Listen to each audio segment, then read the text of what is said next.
Movie versus বুক। আমি হলাম movie আর আমি হলাম বুক। যে আমায় দেখতে পছন্দ করো সে লাইক এবং সাবস্ক্রাইব করো, আর যে আমায় পড়তে পছন্দ করো সেও লাইক এবং সাবস্ক্রাইব করো। এবার চল তো দেখি কে জিতে। হ্যাঁ চল তো দেখি। আমার স্টোরি তো মোবাইল, কম্পিউটার, টিভির মাধ্যমে দেখিয়ে থাকি।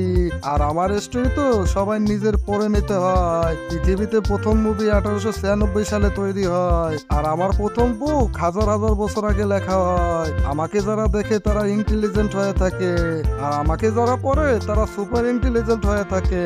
আর তোর তো খারাপ দিকও রয়েছে। হ্যাঁ, আমাকে বেশি দেখলে তোমার সময় ও ভবিষ্যৎ দুটোই নষ্ট হয়ে যাবে। আর আমাকে যত বেশি পড়বে তত তোমার ভবিষ্যৎ উজ্জ্বল হবে, সমাজে উচ্চ স্তরে জায়গা হবে। আমার মধ্যে তো অনেক শিক্ষণীয় জিনিসও থাকে, আর আমার মধ্যে তো সবই শিক্ষণীয়। এখন তোমাদের যাদের মুভি দেখতে পছন্দ তারা কমেন্টে মুভি লেখো, আর যাদের বই পড়তে পছন্দ তারা কমেন্টে বই